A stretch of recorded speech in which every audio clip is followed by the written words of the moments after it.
Bun. Am ajuns aici la mănăstire. Am parcat mașina Băi, nu mă mișca. și am găsit un băgar cam agitat. Nu m-am agitat, dar și eu i-am dat, sunt confuză. Acolo sus trebuie să ajungem noi. Cred că se Ok. vede antena de pe Cozia. Vremea e bună, sperăm să țină toată ziua așa.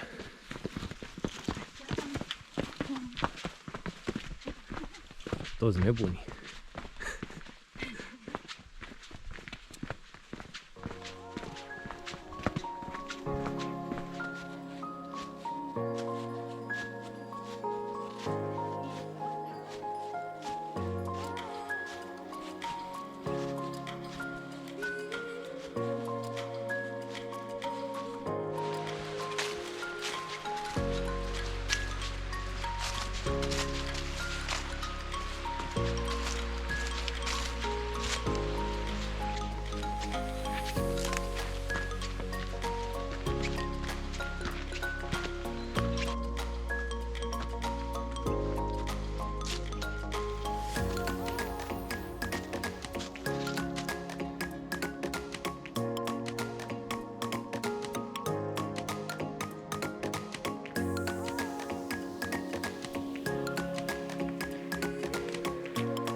Am urcat ceva.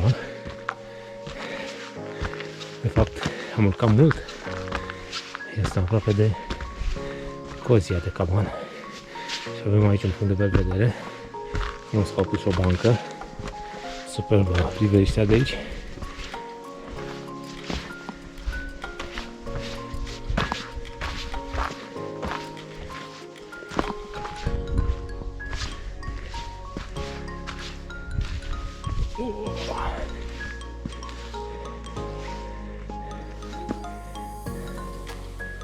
Tocmai eu care am rod înălțime am urcat pe șitrul ăsta.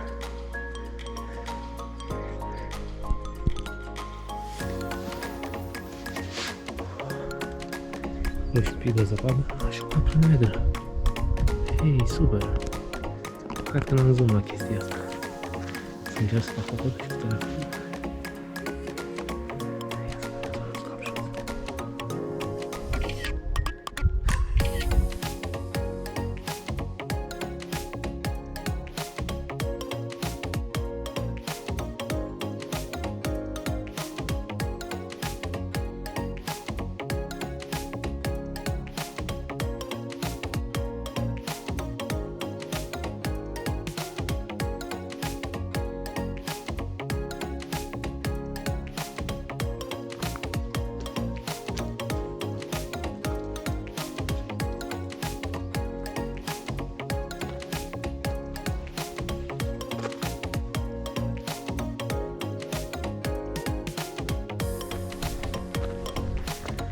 Am ajuns pe platou aici.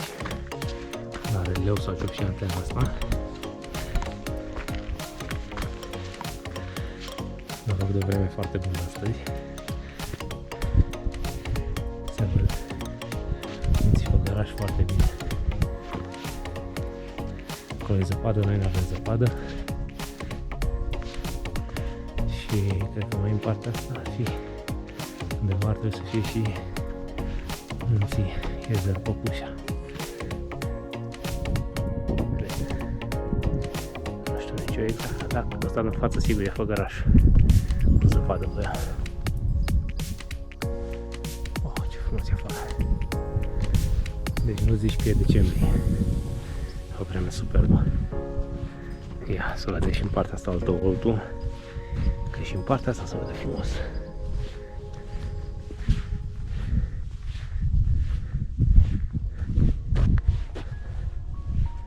E incredibil.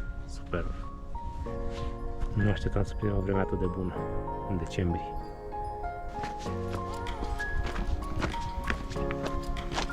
Hei, dar unde e roșu de la steagul ăsta? A rămas doar steagul Ucrainei. Ia, că ajungem și la cabană. Cu 3 ore până aici, dar cu multe pauze. Mers încet. Ne-am grăbit. Am bucurat de vremea asta superbă. De decembrie. Ia, până aici se poate ajunge și cu mașina. Am dat pe calea asta de mult pe jos.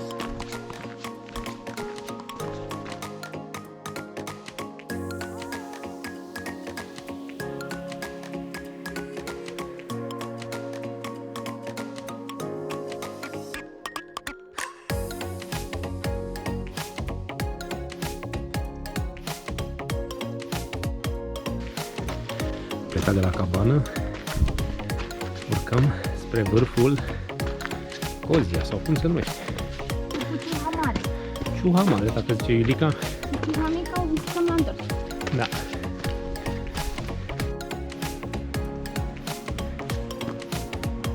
Atât s-a putut.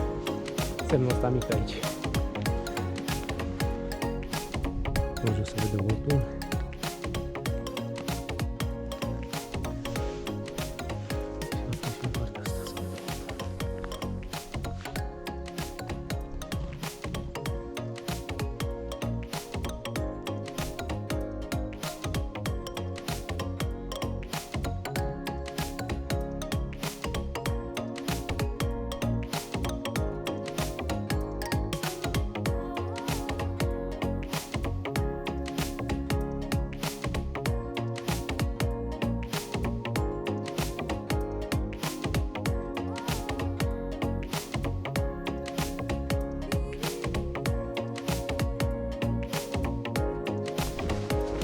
Am găsit și urme de zăpadă. Atât s-a putut, asta e toată zăpada. Scot gheruțele. Și te dai drag. Cum era să cazi acum pe spate?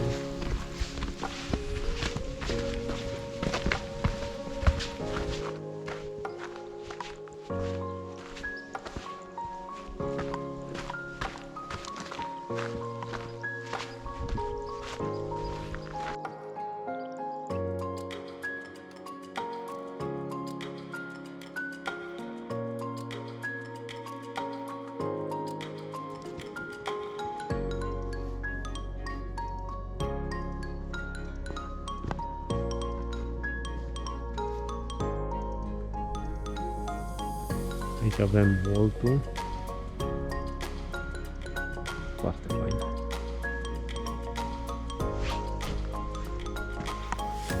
Și în parte să încep să vadă munții.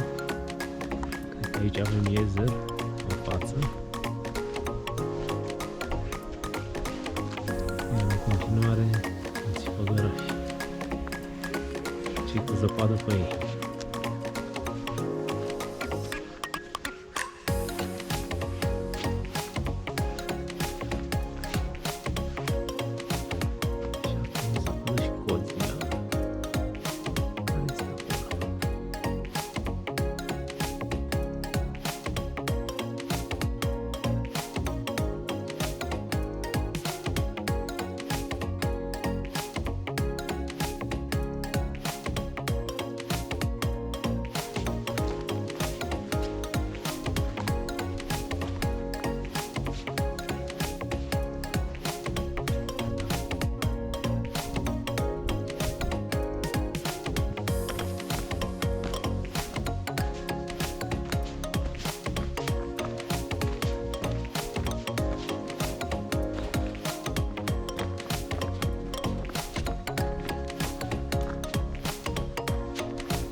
Suntem în Cozia, la punctul de belvedere Da.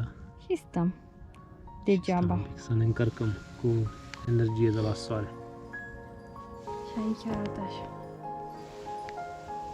Un fel de canapea. Am găsit o canapea de piatră, ne gândim să o luăm acasă, vrem o sufragerie. Ar fi o idee.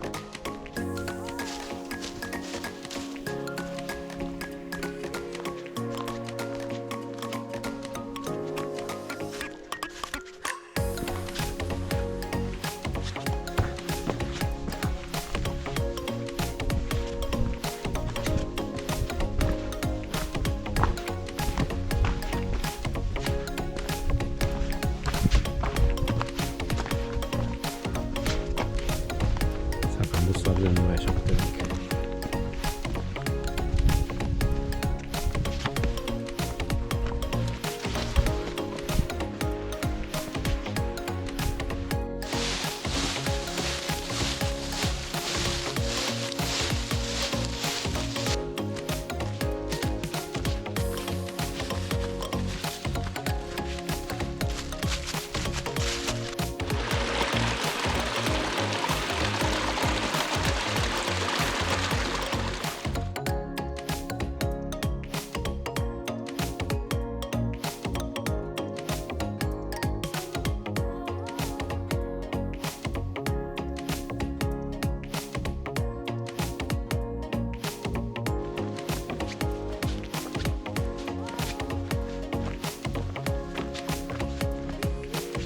Da, se pare că aici vom înnopta în această noapte.